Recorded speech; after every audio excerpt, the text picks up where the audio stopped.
Mikrofonin tim, nuk ta japi, nuk e di çka kanë me ty. Nuk e di çka kanë me ty, do i ketë thënë partia që kujdes se ky është Fale. Agim Sulqa. Unë për buxhetin fole mrekulli. Buxheti është real. Ka përmirësime. Qytetarët janë të kënaqur. Por si kryeministër kam një kërkesë. Në emër të veteranëve, të pensionistëve, kërkojmë një klub në njësi numër 3. Për arsye që të rrimë aty, që tani zuri shiu, se deri sot kemi qenë të kumllat. Bëmi lojrat e gjë, tani zuri shiu. Mundësisht, po në rregulluar dot një klub, si njësi numër 3, të mblidhemi e pensionistët dhe ata veteranët dhe ushtarakët. Vetëm këtë kërkesë ka. Po na e plotësuat, faleminderit.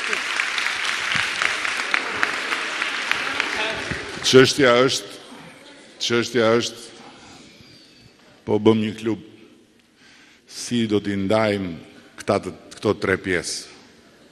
Pensionist, veteran, ushtarak. Te veteranët e kemi kollaj se s'ka më veteran që kanë luftuar dhe që janë akoma me ne. Janë pasardhës, kështu që pasardhësit mund të mbajnë radhën si gjithë tjerët, mendoj unë. Tek pensionistët dhe ushtarakët e kemi pak më vështirë, sepse pastaj do vinë të gjithë dhe sa i madh do jetë ky klubi është pyetja. Megjithatë, përtej shakas, unë besoj që është e mundur që bashkit në bashkëpunim me Ministrinë e Mbrojtjes, pse jo, të ndërtojnë një sistem ku t'u jepet mundësi ish ushtarakëve, pastaj edhe pensionistëve, se do vinë pastaj lloj-lloj do thonë po shiko se dhe unë luftova, po dhe unë isha, po dhe unë se në fundit të gjithë ish ushtarak kemi ne, se kemi bërë zbor. Apo jo. Si jemi si këta që thonë ne breziri që s'kan hedhur një pushk druri në krah ndonjëherë. Ne kemi mbajt pushk druri, ne. Krahu jonë, jo, se ju keni mbajt pushk ato të fortat. Kështu që do ta shikojmë këtë çështje. Do ta shikojmë. Po jepja pak. Ja morë dikujt tjetër, e kishe mikrofonin? Ndjes. Po. Tashi, unë ju falenderoj që keni dalë vetë në këto dëgjesa publike. Tirana i ka shumë të nevojshme. Ato analistët në darkë, kur dalën e flasin, habiten se si Partia Socialiste i mori prap 800.000 vota. Po, e vërteta është që jo se i mori Partia Socialiste ato vota se ka shkëlqyer, dhe çdo gjë ka bërë mrekulli. Po se ne njerëzit që i dhamë votat jemi me këmbë në tokë. Dhe dim ku e mori Partia Socialiste në 2013 qeverisjen. E mori me buxhet gati të falimentuar dhe kaloi 3 tsuname që ishin tërmeti, ishte Covidi, ishte rritje çmimeve nga lufta. Dhe sot buxheti është shumë i stabilizuar dhe ju po ndërmerrni këtë hap tjetër, që është shumë i rëndësishëm. Gjithashtu, luftoi korrupsionin e vogël dhe bëri digitalizimin. Për të luftuar korrupsionin e madh, ju po përkrani spakun për të bërë atë ndërhyrje kirurgjikale që i duhet Shqipërisë. Gjithashtu në politikën e jashtme, shqiptarët kudo në botë kanë ngritur kokën lart dhe kjo është për meritën tuaj. Po kështu edhe në aspektin e zhvillimit dhe këto reformat e tjera. Pra, këto vota janë më se të merituara. Po tani kthehemi tek Tirana. Te Tirana unë do thoshja që bashkia ka goxha halle, po një problem që është i vogël në pamje, po që nuk po e adreson siç duhet, është kur ndërtohen pallatet e reja, në projekt nuk ka edhe një kënd lojrash sa do të vogël, qoftë 100 metra katrore për fëmijë. Pra, kjo mund të zgjidhet fare le të shtohen kate, le të bëhen me 10 kate, 11 kate, po projekti duhet ta ketë brenda edhe një kënd lojrash 100 metra ku të ketë ca stola, ca gjëra që të dalin dhe gjyshrit, të dalin dhe fëmijët, mos mbeten në celular. Pra është e zgjidhshme, thjesht më duket se mungon aspekti ligjor. Tashti, Tirana ka një problem shumë madhor, të cilin ju e dini shumë më mirë se sa neve, po që unë do ta përmend. Tirana ka një trafik të llaktarshëm nga ora 7 deri në orën 10 në mëngjes, ka një trafik llaktarshëm nga ora 4 deri në orën 7 mbasdite, që nuk është për fajin e qeverisjes tonë, kuptohet sepse është një trashëgimi e tërë. Ka një transport urban i cili ka shumë probleme. Ka problemin e ujit 24 orë. Ka dhe problemin e urave të zeza, veçanërisht do thoshja në Lanë, që është një projekt që ju e keni nisur në 2000, po të pambaruar. Tash unë do thoshja që si zgjidhet me shumë zgjuarsi të gjithë të problematikë të Shqipërisë, mendoj që ka ardhur koha që edhe këto 4 problematika të mëdha të përballohen, po si bën do bashkia. Është e nevojshme që vetë ju dhe qeveria ta ndërmirni këtë hap madhor. Në pamje të parë kjo mund të dojë edhe 1 miliard euro, që duken si të pamundura për t'u bërë. Po unë do thoshja që kur u përballuan tërmeti edhe ato të tjerat, vajti deficiti buxhetor 80% dhe sot e kemi 54%. Do bëhet paqja fiskale, do rritet GDP-ja, do arriket 30 miliardët, do zbrezi do vij 52. Pra lieni diku të 56 dhe dalin 1 miliard euro që i duhen Tiranës. Tani unë jam shpres plot që kur Shqipëria në 2030 në të vejë në BE, do vejë dhe Tirana. Dhe besoj që do ta ndërmirni dhe këtë hap kaq madhor që i duhet Tiranës. Ju faleminderit. Tani ngritet shumë gjëra edhe do përpiqem t'i adresoj, po s'duhet më ngacmoje tek ato që shikoni ju ndark me analist, se unë kam që në 2009 që nuk i shoh, po natyrisht hera herës edhe shfaqen në për këto telefonat që po nuk ka si shans që ata dhe askush që realisht nuk di nga brenda se çfarë bëjmë ne për të marrë mbështetjen e njerëzve, të kuptoj si qëndron realisht puna.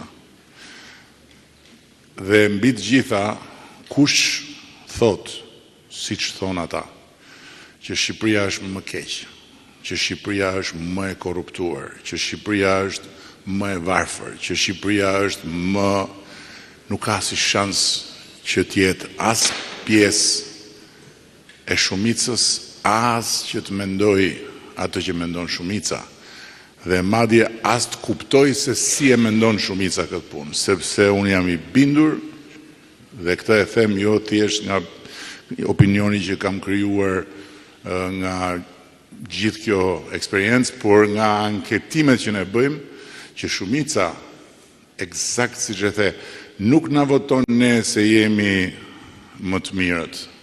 Na voton ne se nuk ka më të mirë, nuk ka. Të tjerët janë kasht e koqe që nuk i duhen dreqit. Nuk ka. Dhe shiko, është e pa ndodhur, të paktën në aq sa njoh unë politikën europiane. Është e pa ndodhur në histori që një parti, një forcë politike që pretendon të jetë alternativa e qeverisë të arratiset nga zgjedhjet dhe të nxjerrë dhe të fshihet mbas disa pseudo të pavarurve dhe madje për kryeqytetin të nxjerrë një aktor që luan rolin e kandidatit të pavarur. është e pa parë. Dhe natyrisht që kjo është një sfidë më shumë për ne, se kur ke kur ke përballë rival, oponent, kundërshtar, çati quhesh ata, që nuk të sfidojnë me argumenta, nuk të sfidojnë me mençuri, nuk të sfidojnë me vizion, nuk të sfidojnë me aftësi, po të sfidojnë me muskulaturë, me sharje, me fyrje, me dhunë, është shumë e vështirë që ti të sfidohesh dhe të përmirësohesh. Duhet gjesh forca brenda vetes. Bashkimi Evropian nxori përpara pak ditësh një dokument lidhur me vendet e Ballkanit për sa i përket digitalizimit të shërbimeve publike. Jo vetëm që jemi në raport me Bashkimin Evropian, pra sa vendet e Ballkanit janë afër Bashkimit Evropian në këtë aspekt. Shqipëria e kishte 121%, pra është plotësisht brenda Bashkimit Evropian dhe është në pjesën e sipërme të klasifikimit për sa i përket shërbimeve publike digjitale. Dhe kur thua shërbime publike digjitale, thua eksaktësisht ato që thatë dhe ju, që do të thotë shërbimi drejt për drejt pa dikën mes, do të thotë zero korupcion. Patjetër që hapi kritik që duhet bëjmë është që tek shërbimet digjitale të plota, jo të pjesshme, sepse është një shërbim digital i pjesshëm, hipoteka, futja edhe e kadastrës aty do të jetë mbyllja e ciklit. Pra kur njerëzit do ta marrin, do të bëjnë kërkesën në kadastër, do t'ju vi direkt në telefonin e tyre siç vijnë të gjitha të tjerat sot dhe s'do kenë më nevojë as të rrodullohen, dhe kjo ka të bëjë me gjithë atë që po bëjmë bashkë me Bashkimin Evropian për ta digitalizuar komplet bazën e dhënave. Kur vjen puna tek korrupsioni i nivelit tjetër apo më të lartë, dhe jo tek ai që kemi pasur të gjithë, se të gjithë këtu kemi jetuar dhe e dini shumë mirë, unë jam i bindur që këtu nëse bëhet pyetja kush mban mend që të ketë paguar për certifikatën e lindjes, me siguri ka njerëz që thonë po, unë më duhet një certifikat me urgjencë, vajta pagova se nuk e merja dot me urgjencë, sot e merr në telefon. Tek pjesa tjetër, është hera e parë parandalon nga 1912 që në Shqipëri luftohet pa parmajtas, pa pardjathas, pavarësisht të gjitha problematikave, pavarësisht të gjitha historive që janë të lidhura me një sistem drejtësie të ri, i cili ka shumë probleme, se është një pavarësi shumë e re. Të flasësh sot për drejtësinë e pavarur, është njësoj si të flasësh për Shqipërinë e pavarur 6 vjet, 7 vjet, 10 vjet mbasi u pavarësua. Nuk është Shqipëria që është sot, apo jo. Kështu është dhe me atë sistem, por ama nuk është luftuar kur korrupsioni siç luftohet sot, dhe nuk e lufton SPAK-u. Dakor, nuk e lufton SPAK-u. E lufton vullneti i kësaj force politike që i dha pavarësinë drejtësisë dhe që mbron pavarësinë e drejtësisë edhe me koston e paguar në lëkurën e vet. Çfarë është mbajtja e kryetarit bashkisë atje brenda pa gjyq? Është një kosto. Është një kosto. Nuk hy fare unë janë të drejta, s'janë të drejta ato që thuhen ai është procesi ligjor, është procesi gjyqësor dhe atë do ta bëj gjyqi. Po deri më sot gjyq s'ka. Ka një njeri në burg. Çfarë është kjo? Është kosto. Ama ne as nuk bëjmë protesta, as nuk ngrem zërin, jo se jemi budallej edhe se nuk kuptojmë edhe se nuk arsyetojmë, por sepse është një mendje ndarë çdo lloj ngacmimi që ne i bëjmë SPAK-ut apo sistemit që lufton me korrupsionin është një ngacmim që i bën dëm vendit për të nesërmen. Pra, nëse u deshën 100 e ca vjet që të fillonte kjo luftë, ne nëse fillojmë ngacmojmë, do ta shtyjmë edhe 20 vjet tjera dhe duhet ta harrojmë pastaj që të ulemi në tryezën e Bashkimit Evropian.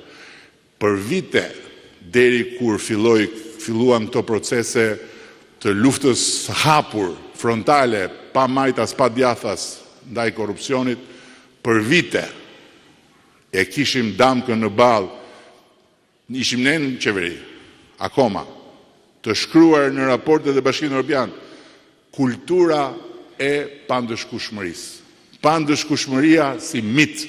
Pse? Po se që nga 1912 një ministër nuk ishte marrë kur në pyetje, që të merren pyetje nga një prokuror i pavarur, që të merren janë pushkatuar ministra këtu, po ata i pushkatoi jo një drejtësi e pavarur. Dhe në këtë aspekt unë jam i bindur që shumica e shqiptarëve e sheh kështu siç e shoh unë dhe siç e sheh ti. Jam i bindur. Dhe prandaj as nuk i ha fare ato dokrat që më e korruptuara, e mbyti korrupsioni, janë gjithë në burge, janë gjithë. As nuk i ha fare, sepse njerëzit, edhe kur nuk merren gjithë ditën siç merremi ne me këtë punë, kanë mjaftueshëm instinkt dhe kanë mjaftueshëm logjik për të parë dritën dhe errësirën, të mirën dhe të keqen, dhe pavarësisht se ne nuk kemi sot në diell të plot si vend, por nuk diskutohet që nata në Shqipëri ka kaluar. Nuk diskutohet që dielli në Shqipëri ka lindur. Dhe nuk diskutohet që ai diell që ka lindur do ngrojë gjithmonë më shumë. Dhe këtë njerëzit e kuptojnë dhe prandaj mbështesin Partinë Socialiste dhe nuk mbështesin lloj-lloj karagjozësh rrugëve. Kështu që thënë këto, përtarët e Tirana, trafiku është një sfidë e madhe, por shiko, kemi qenë një qytet, një kryeqytet ku në mos gabohem kishim rreth 5.000 makina. Unë në moshën më të vogël se sa të rinjve që janë këtu, mbaj mend një nga lojrat që kishim ne, se ne s'kishim as laptop, as celular, as topa nga këto të Euro 2020 e të Euro 2024 që na jep Armando Duka tashti me shumicë, edhe topat ishin prej elastiku, ishin ca topa 50 prej elastiku, ishin si gjyle kur i shifshe nga larg, se ishin dhe kështu të murm. Dhe një nga lojrat ishte uleshim në trotuar dhe vinin bast, a do ishte tek, a do ishte qift, numri i fundit i targës makinës që do vinte. Dhe pristim 2 minuta, 3 minuta, 4 minuta, 5 minuta që të vinte makina e radhës dhe makina më e zakonshme që kalon të ishte autobusi urban.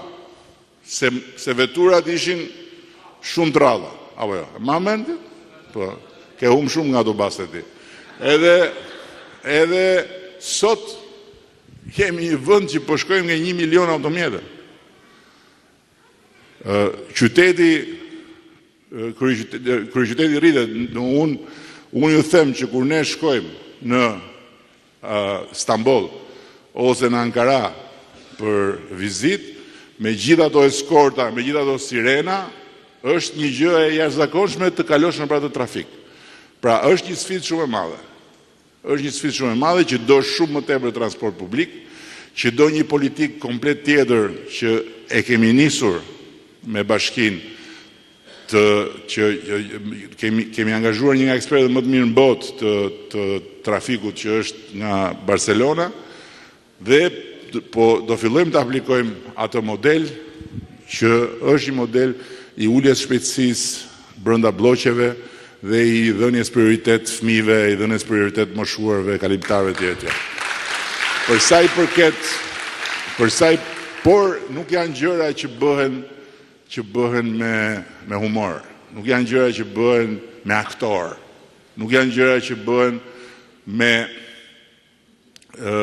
të shara e me shamatara, sepse pastaj kur të bien në dorë që ti bësh, e shef mirë se si është puna.